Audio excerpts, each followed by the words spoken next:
तो चैम्बर भवन से यूनियन बजट पर हमारे खास कार्यक्रम जारी है। आइए बात करते हैं बजट से उम्मीदों पर। और भी लोग हमारे साथ हैं।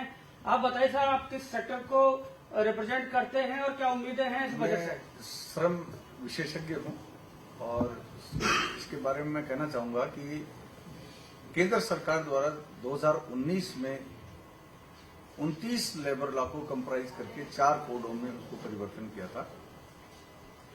उसके बाद लोकसभा और राज्यसभा में चारों कोड पास हो गए, परंतु राज्य सरकार के द्वारा उनके ऊपर रूल्स नहीं बनाए गए, इसलिए वो कोड अभी भी लागू नहीं हो पा रहे हैं। हमारी केंद्र सरकार से और राज्य सरकारों से गुजारिश है कि इन पे बहुत जल्दी अपने रूल्स बना करके, क्योंकि इंडस्ट्री और लेबर दोनों एक दूसरे के पूरक हैं, इससे दोनों को फायदा होने वाला है। तो केंद्र सरकार, अगर राज्य सरकारें रूल्स नहीं बना रही तो केंद्र सरकार अपना एक विशेष अधिकार को प्रयोग करते हुए इन पे लागू करने की कोशिश करनी चाहिए।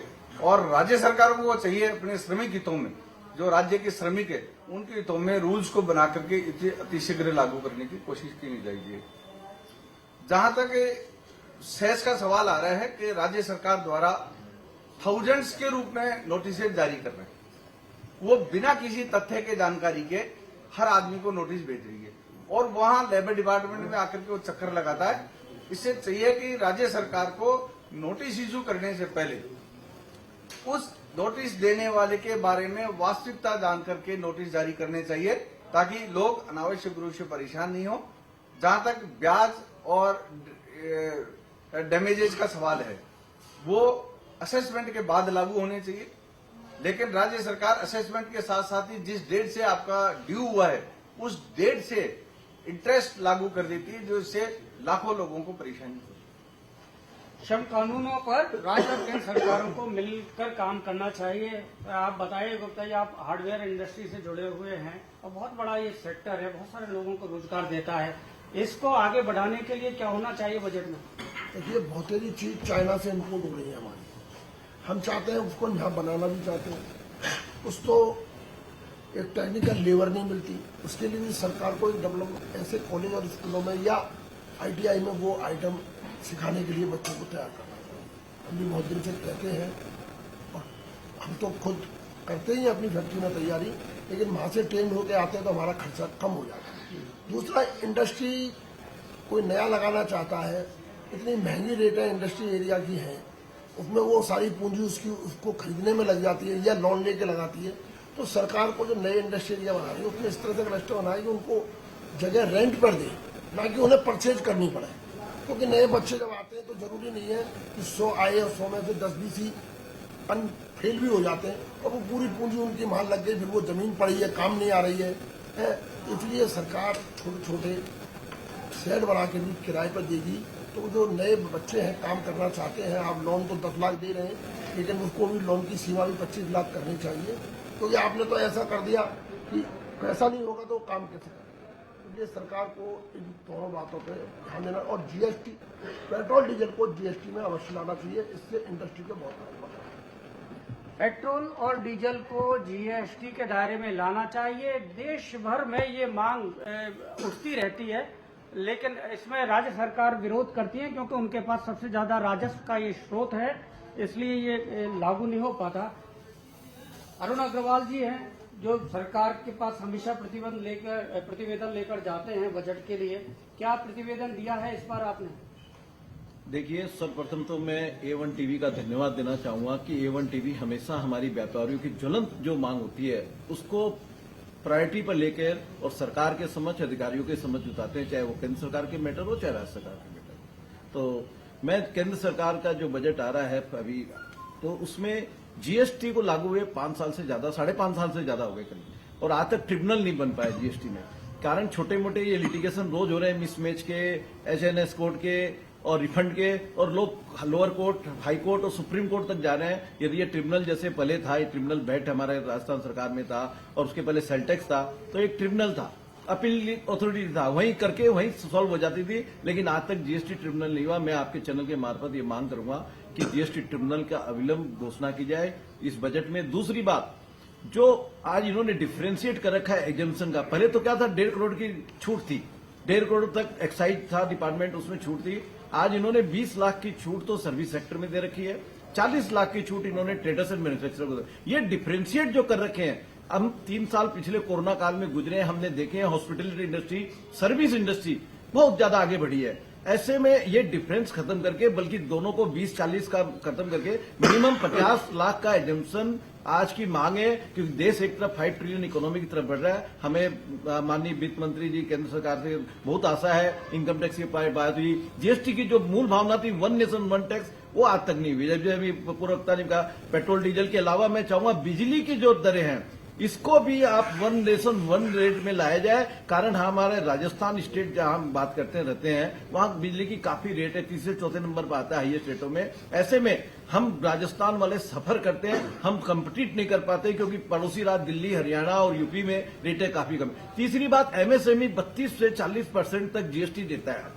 एमएसएमई को प्रायोरिटी देना चाहिए, एमएसएमई के परचेजिंग को प्रायोरिटी देना चाहिए। 40 से 50% एमएसएमई सेक्टर से ही गवर्नमेंट को परचेज करना चाहिए। और दूसरी बात, इनको पेमेंट जो अविलंब, आज पेमेंट 6-6, 12-12 महीना हो जाते हैं, इनको 30 दिन से लेकर 50 दिन के अंदर अंदर पेमेंट कर देना चाहिए। चौथी बात, जो एमएसएमई टेंडर अप्लाई करते हैं उसमें कईयों की सिक्योरिटी रह जाती है और टेंडर नहीं मिल पाता है। और ये बहुत बड़ा पुराना डिसीजन था कि जिसको टेंडर नहीं मिला उसकी सिक्योरिटी या अमानत राशि जो जमा देते हैं वो वापस मिल जाए, लेकिन ये इसको पेंडिंग करके छोड़ देते हैं, इसको वापस। दूसरी बात, स्टेट गवर्नमेंट का बजट भी आ रहा है, तो मैं स्टेट गवर्नमेंट से भी अभी मुख्यमंत्री जी मीटिंग में लिए थे और सब जानते भी, हमने उद्योगों की बात से रिको का विशेषकर मैं बात करना चाहूंगा।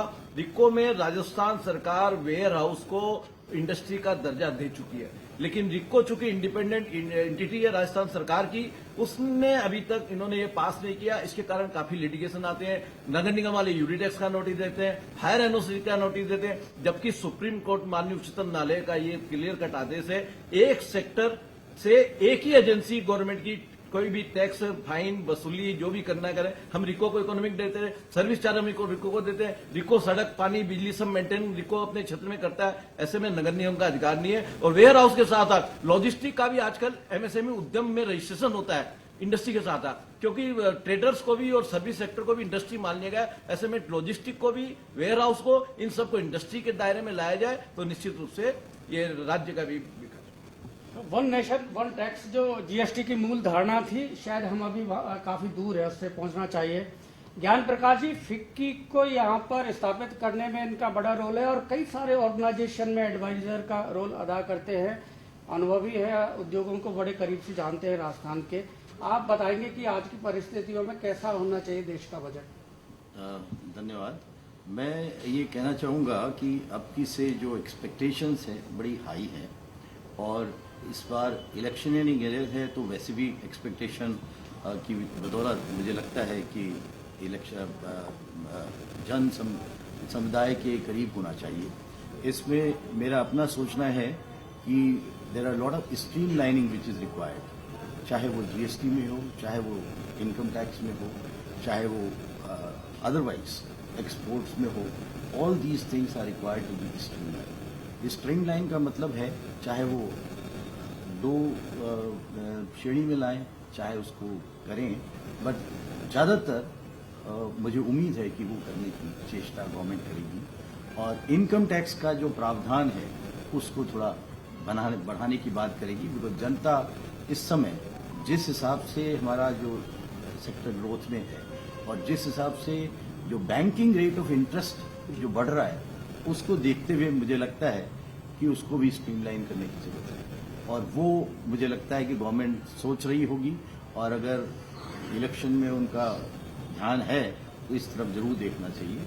इसके साथ साथ मेरा ये सोचना है कि जीएसटी की माध्यम में पेट्रोल डीजल को लाना बहुत अनिवार्य है, और अगर आप इसको देखें, टर्नओवर में कोई कमी नहीं आने वाली है। टर्नओवर से ही जो है रेवेन्यू आता है। तो आज के दिन अगर आप देखें तो ये पेट्रोल और डीजल को, और आने वाले समय में जो इलेक्ट्रिफिकेशंस की बात हो रही है और जिस तरह से हमारा इंफ्रास्ट्रक्चर बढ़ रहा है और नेशनल हाईवेज और एक्सप्रेस हाईवेज जो बन रही है, अगर इस पे इंफ्रास्ट्रक्चर को बढ़ावा दिया है तो इंफ्रास्ट्रक्चर इंडस्ट्री इतनी ग्रोथ सेक्टर में आएगी उसके अंदर जितना भी सपोर्ट दे, चाहे वो सीमेंट इंडस्ट्री हो, चाहे वो आयरन सेक्टर हो, all these will give the growth to the economy of the Indian economy. As such मेरा अपना सोचना है कि इन सबको ध्यान में रखते हुए अब की से जो सेंट्रल बजट है इसी को ध्यान में रखते हुए बनाया। आनंद मेहरवाल जी, आप ऑप्टिकल व्यापार से जुड़े हुए, आप बताइए कि क्या होना चाहिए इस बार बजट में। देखिए, भारत सरकार का जो गति शक्ति योजना है, जिसकी वजह से भारत में इंफ्रास्ट्रक्चर का बहुत बड़ा विकास हुआ है, ये गेम चेंजर साबित होगा और निश्चित रूप से भारतीय इकोनॉमी को आगे, बहुत आगे बढ़ने के अवसर मिलेंगे। जीएसटी एक बहुत अच्छा एक कदम था, लेकिन जीएसटी में व्यापारी को जिस प्रकार से समस्याओं का सामना करना पड़ा और कुछ गलतियां भी हो गई, तो उसके लिए मेरा मानना यह है कि माननीय वित्त मंत्री जी को एक एमएनएसटी स्कीम की घोषणा करनी चाहिए, जिसमें जीएसटी में जिस प्रकार से भी कोई भी गलती रह गई हो उनको सुधारने का अवसर दिया जाना चाहिए। साथ ही जहां व्यापार हमारा निर्यात बढ़े, उसके लिए जैसे हमने सोने के ऊपर 15% आयात शुल्क लगा रखा है, चांदी के ऊपर 10% आयात शुल्क लगा रखा है। इससे जो निर्यातक है उसको बड़ी भारी दिक्कत होती है और देश में स्मगलिंग का जो व्यापार है वो दिनों दिन बढ़ता जा रहा है। ये हमारे लिए अर्थव्यवस्था के लिए अच्छी बात नहीं है। तो भारत सरकार को आयात शुल्कों में कुछ कमी करनी चाहिए रॉ मटेरियल से, जिससे कि हमारा एक्सपोर्ट बढ़ सके।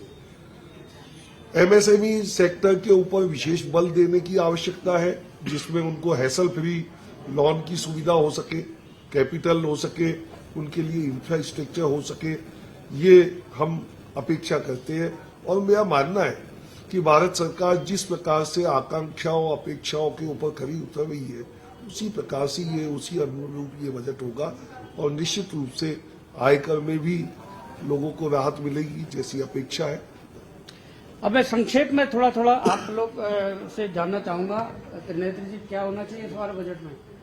नमस्कार। मीडिया हमारे देश का चौथा स्तंभ माना जाता है, तो हमारे जो देश का सबसे मजबूत स्तंभ है, उसके थ्रू मैं सरकार से यही कहना चाहूंगा कि जो एक लोक लुभावना बजट ना होकर कुछ ऐसा हो जो जनता की कसौटी पे खरा उतरे। जो बजट की सीमा जो इनकम टैक्स की 5 लाख है, उससे थोड़ा और बढ़ा के उसको बढ़ाया जाए, और महिलाओं को जो स्टाम्प ड्यूटी में थोड़ी छूट दी जाती है उसको थोड़ा और बढ़ाया जाए। आप बताइए क्या होना चाहिए बजट में। मेरा तो मैं आम पब्लिक के हिसाब से बताता हूँ कि जो बैंक से जो लोन लगते हैं, तो वैसे तो बैंक में लोन लेना ही बहुत मुश्किल है। कोई अगर किसी तरह से क्रेडिट कार्ड में अगर कोई लोन ले लेता है और उसके ऊपर फिर इंटरेस्ट देना पड़ता है, तो गवर्नमेंट उस पर भी जीएसटी चार्ज कर लेता है, तो डबल मार पड़ जाती है बेचारे आम आदमी के लिए, तो बड़ी समस्या हो जाती है। तो मैं चाहता हूँ कि उसके थोड़ा सा सुधार किया जाए, सस्ता किया जाए लोन। आप बताइए क्या होना चाहिए बजट में। एमएसएमई सेक्टर को, खासकर मैन्युफैक्चरिंग सेक्टर की कॉस्ट कॉम्पिटिटिवनेस बढ़ाने के लिए इनको कुछ ना कुछ करना चाहिए, और क्योंकि ये जो मैन्युफैक्चरिंग सेक्टर है इसमें रोजगार की बहुत संभावना रहती है और बहुत सारे लोग जुड़े रहते हैं, तो गवर्नमेंट को कुछ ऐसा फोकस करना चाहिए कि इनकी कॉस्ट कॉम्पिटिटिवनेस बनी रहे और प्रोडक्टिविटी बढ़े। आप बताइए, आपकी शूटिंग हो चुकी है आपके मोबाइल से। मेरा नाम बादशाह मियां है कर लें। और मैं एक आर्टिजन हूँ टाई डाई लेरिए का, रेशमलावाड़ी। हमारी जो यूनिटें हैं छोटी छोटी यूनिटें हैं, बिल्कुल माइक्रो यूनिटें हैं, और उन यूनिटों को जो है बैंक गवर्नमेंट ऑफ इंडिया और गवर्नमेंट ऑफ राजस्थान ने आर्टिजन कार्ड तो दे रखा है, बट उनको कभी वो लोन लेने के लिए जाते हैं तो उनको कहते हैं आप प्रोजेक्ट रिपोर्ट बना के लेके आओ, आप ये रिपोर्ट बना लो। उसके बाद उसकी सुविधा नहीं है, पढ़ा लिखा इतना नहीं है, वो सब बना नहीं सकता।